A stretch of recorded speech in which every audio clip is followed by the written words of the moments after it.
Hey guys, so today I'm gonna be talking about Clockwork Princess, which is the third and final book in the Infernal Devices series, or as I like to call it, the Clockworks series.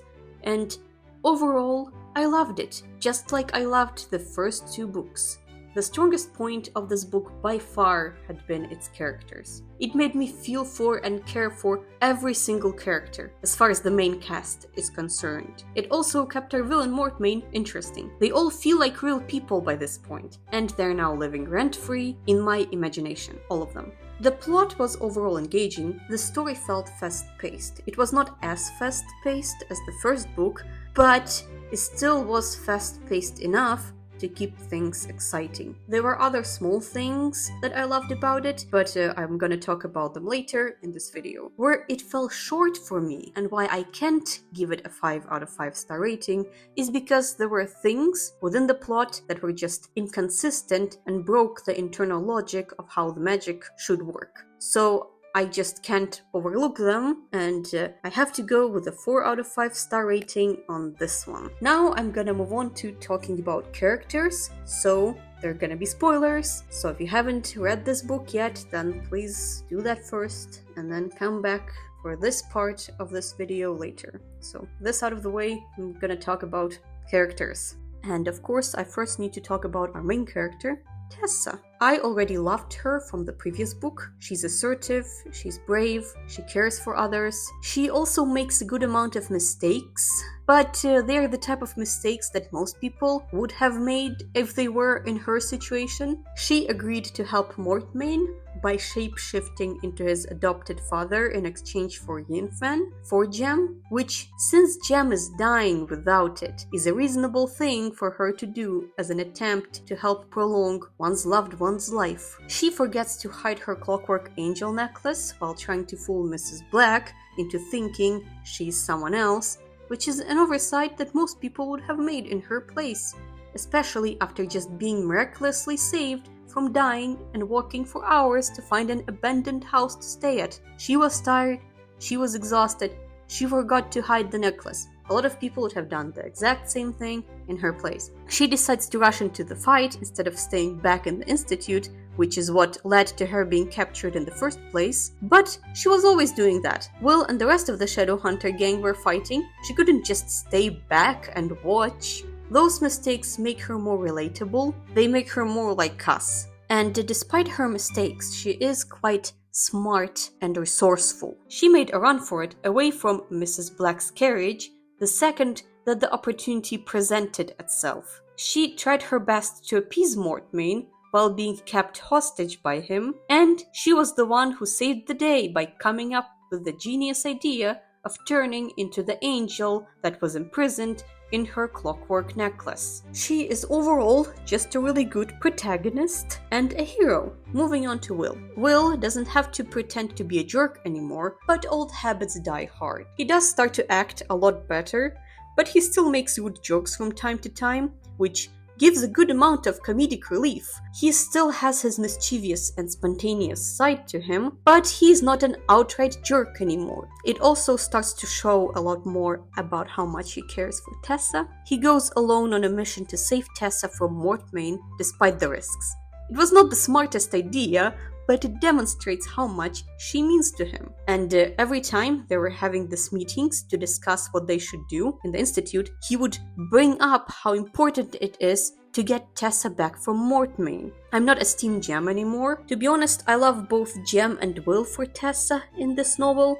They should have just ended up as a throuple. They're so good together. The story with Gem continues to be heartbreaking. Gem runs out of Yinfen due to taking too much of it because he was trying to appear more healthier than he actually was, so that he could impress Tessa. And since there's still a shortage of Yinfen due to Mortmain, he was on his deathbed and completely running out of it. When it comes to the love triangle and the parabatai bond between Gem and Will, it was just so well written. Normally, I don't like love triangles, but due to how all three characters care for each other and love each other so much, this love triangle is just so precious. Jem and Will were arguing about who of the two of them should have Tessa, and both of them were encouraging the other one to be with her, which is a statement of how much the two of them care for each other. Will would also buy Yin-Fan for Jem, and he was by Jem's side almost every time when Jem would have one of his health episodes. And Will also hid the way that he felt about Tessa from Jem in order not to hurt Jem. Tessa also loves both of them. At the beginning, she chose to be with Jem because she already accepted the engagement, and she knew that if she were to decline it and go for Will, that would ruin their parabatai bond. And that would hurt both Jem and Will, so she made the hard choice. Tessa and Jem were willing to go to great length for each other. Jem threw away a sample of the Yin-Fan that he got from Mortmain in protest of Tessa wanting to willingly give herself up to Mortmain in exchange for Yin-Fan to help prolong his life.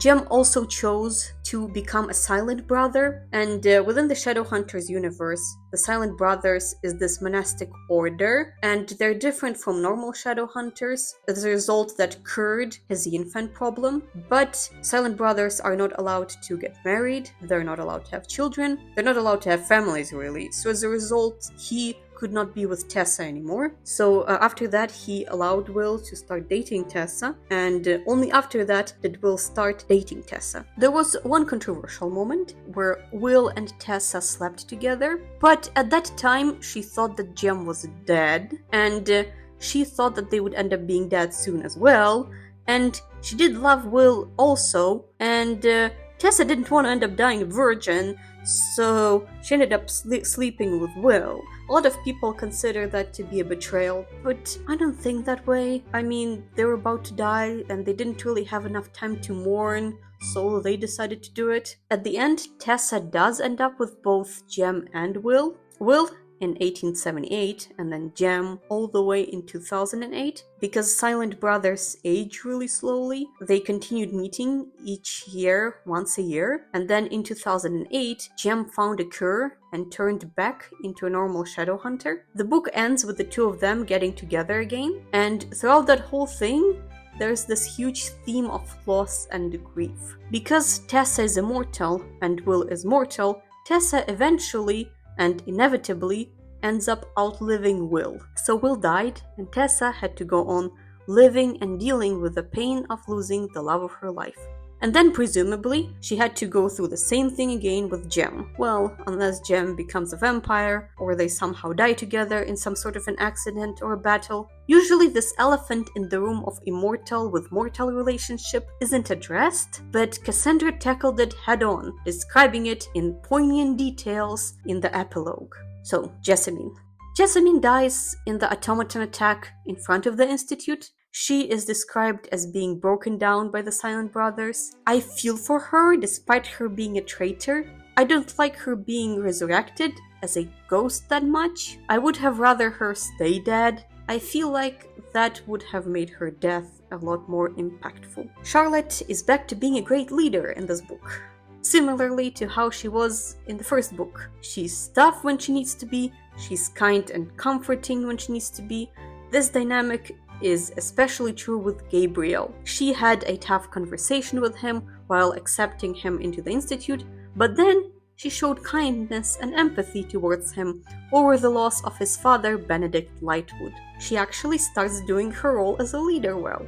She leads the attack on Mortmain, she directs the Shadowhunter gang more in terms of what to do, and overall I just love that the leader, Charlotte, is back in the house. When it comes to Henry, I love him by this point as well. He was by Charlotte's side a lot more. He joined the fight against Mortmain together with Charlotte instead of staying behind in his lab. He is not an incompetent scientist anymore. He created the portal together with Magnus, which allows for Shadowhunters to teleport from place to place and travel at lightning speed. It is considered an incredible invention by the Shadowhunters. It just goes to show how if you continue on trying, one day you might succeed and do something great, even if most of that time you were screwing everything up. I found Henry to be an inspiration for that. During his fight with Mortmain, an automaton breaks his back, so he can't walk anymore, which was a really sad moment, but Henry, took it in stride. So he's an even greater inspiration. When it comes to our favorite servant Sophie, Sophie's plotline mostly revolves around her love story with Gideon, and also her wanting to become a Shadowhunter, but not wanting to disappoint Charlotte, because then she would end up abandoning Charlotte and Charlotte would be without her servant. There is this great emphasis on how Sophie feels like she owes so much to Charlotte. And yes, humans can become Shadowhunters in this universe by drinking from the mortal cup. It's a dangerous procedure, but it can be done. Sophie spends more time having girl talk with Tessa, which also makes her a lot more relatable, and she joins in on the fight with Mortmain.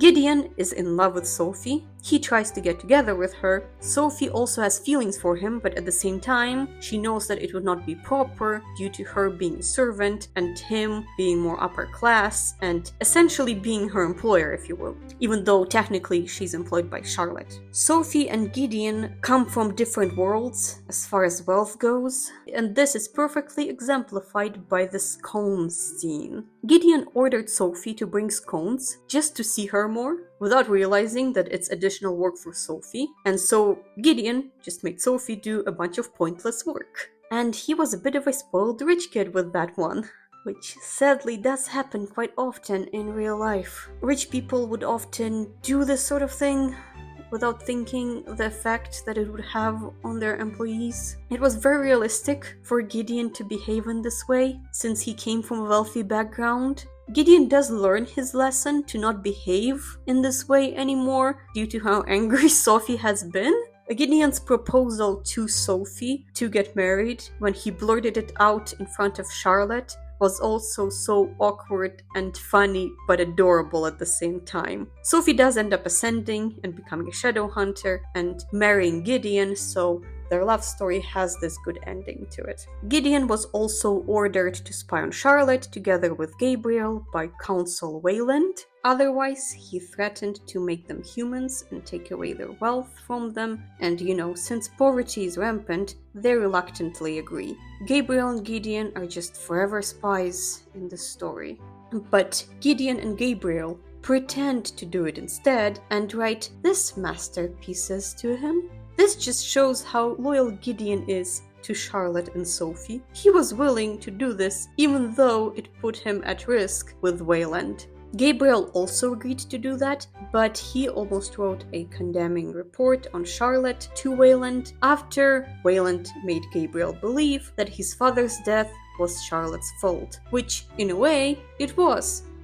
But it had to be done. Okay, hear me out on this. At the end of Clockwork Prince, Charlotte and the rest of the Institute gang blackmailed Gabriel's dad, Benedict Lightwood, causing him to drop the charges against Charlotte, which is what allowed Charlotte to maintain control over the Institute. What Benedict Lightwood did was an extremely serious crime when he colluded with Mortmain, and the punishment for that would have been that the marks would have been stripped from Benedict Lightwood's lineage, which would have included Gabriel and Gideon Lightwood, as well as a lot of other people. And as a result of that, they also would have lost all of their assets, and that would have been extremely horrible for their family name. Benedict Lightwood believed that fate to be worse than death, so he agreed. And then, after he agreed, Mortmain stopped giving the cure for his disease, which caused the disease to progress, which turned him into a worm,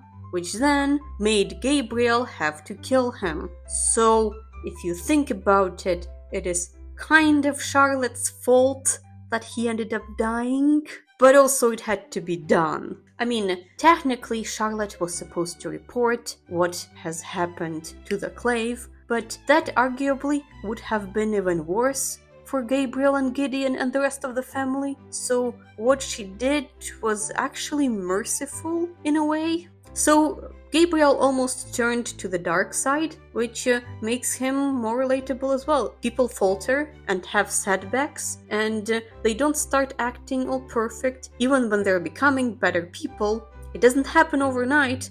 So this dent in Gabriel's redemption arc is pretty good. Also, he never actually ended up sending that letter, so no real harm has been done. Gabriel was also in a relationship with Will's sister, Cicely, and their whole relationship just had this wholesome, fun vibe to it. They would joke around with each other a lot, and they would have this fun banter. So now moving on to Cicely. Cicely is Will's sister. She starts out with wanting to bring Will home, but then she realizes that she loves fighting, and she's torn between loyalty to her family and doing what she loves, which is also a pretty relatable feeling, which a lot of people have had at one point in their lives, and especially that a lot of teenagers have when they want to do one thing, but their parents want them to do a different thing. When it comes to our side characters, Magnus continued being his wise, extravagant self. He continues having those wise quotes. Most people consider him more quotable in this book, but I personally liked the Death is Oblivion quote from the previous book a lot better. He also helped Henry with making the portal, so overall Magnus played a quite significant role in the book. We are also introduced to Counsel Wayland.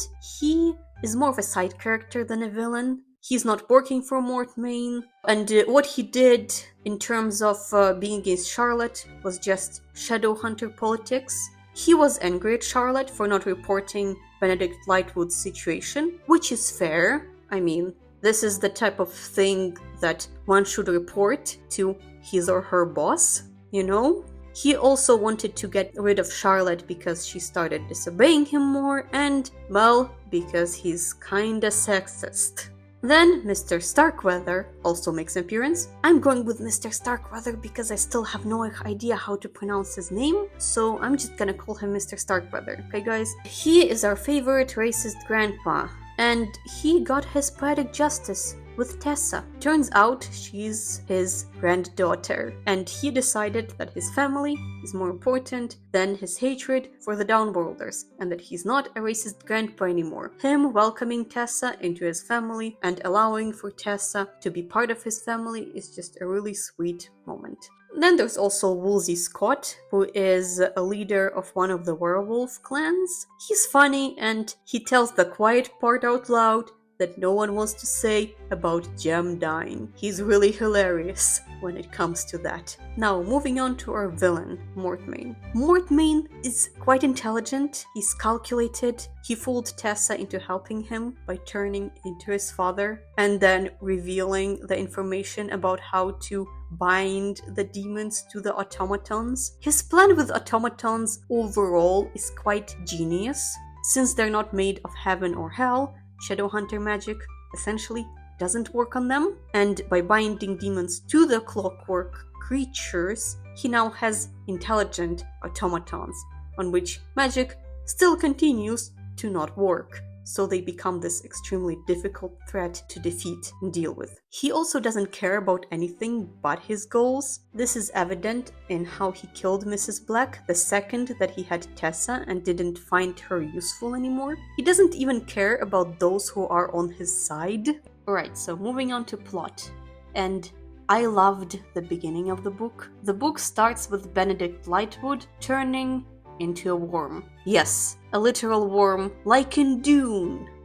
I don't know if this was meant to be a reference to Dune, but I like to believe that it was. You know, Benedict Lightwood turns into the worm to symbolize his turn to evil, just like Leto II turned into a worm and became a tyrant. I'm probably overthinking this, but I like to imagine that this is what Cassandra has been going for. Another thing that I loved is the final battle. I loved how Tessa defeated Mortmain through turning into the angel. It was such a badass moment for her, and it was incredibly satisfying to finally have this horrible evil villain destroyed. Tessa also did it by using her powers in this really interesting way, with all of the clues being laid out. The angel, Ethereal, delivered the whole "thou had done what is forbidden by the divine" speech through Tessa, which is a theme that has been discussed for centuries in myths, in literature, since the beginning of time, probably, about the role of humans and the divine and what humans should and should not be allowed to do as far as that goes. It was just a really good moment overall. I loved it. Now, moving on to what didn't make as much sense. And the first thing that didn't make as much sense was the letters between Wayland and the council. So, Wayland was sending these letters to the council, and the council apparently now really liked Charlotte, which makes no sense since they hated her in the previous book. Those letters were also quite sexist, which I guess is there to add to the whole sexism theme within this book. I do like the more Victorian English writing style in the letters though. I like how Cassandra incorporates more of that into it, but still, the way that it contradicts the plot, I just can't not see it. And then the second and the main thing that doesn't make sense is the Clockwork Angel itself. So in this final book in the series, it was revealed that the Clockwork Angel has an angel spirit imprisoned in it. And the job of this angel spirit, Ethereal, is to protect Tessa's life and not let Tessa die. And this makes the ending of Clockwork Angel not make any sense, because Mortmain knew about the necklace since he was the one who gifted it to Tessa's mom, so he would know it would protect Tessa from killing herself. So then why was he worried that she died at the end of the book again? Or why was he scared or upset that she killed herself? Like, in theory, the angel would have just came out and stopped her. And if she was faking it and the angel did not come out, then the angel would presumably know that she was faking it and just bluffing, which would mean that Mortmain would also know that she was just faking it and bluffing. So this whole thing just makes the ending of Clockwork Angel make no sense. This was the main problem that I had with this book and why I could not give it a 5-star out of 5. Also, the second question that I have, but this one has more of an explanation to it, is why did Mortmain need Tessa in the first place? Like, ghosts exist in this universe, so does necromancy. Why not just try those options? And again, this one does have some potential explanations for them, although Cassandra doesn't provide them, at least not as far as I can remember. And here are potential theories as to why Tessa had to exist. So yeah, it's theory time. Theory number 1. He just didn't think of it. This is highly unlikely due to the amount of resources he had to spend to ensure that Tessa existed and to how intelligent he is. Theory number 2, he did try it and it didn't work. And this is quite likely because within this universe, necromancy is not a sure thing. It is difficult, it is complicated, and it has a high degree of failure. So it is likely that it just didn't work. And then the third theory, and my favorite, is necromancy didn't work, and then he tried to talk to his parents as ghosts, but he couldn't get to them because they passed on. Because you see, within this universe, not every dead person becomes a ghost. Maybe his parents just found peace and moved on, because when one moves on in this universe, he or she is no longer a ghost. And it is possible that after they died and some time has passed, they just were not angry anymore, and so they weren't ghosts or vengeful spirits. And this is my personal favorite theory, because it would make him into an even bigger villain, because in that case he is essentially trying to get revenge and avenge his parents' death, even when they don't even want to be avenged, and when they moved on and found peace. Theory number 4, which would also be hilarious similarly to theory number 3, is that he did manage to contact his parents and they refused to talk and were being like, bro, you need to move on, man. Yeah, what the Shadowhunters did was really messed up, but like, it's over, it's in the past. We want to find peace. Just go on, man, with your life. He was like, no, but I need to get revenge. This is really hilarious to think about and is also a possibility.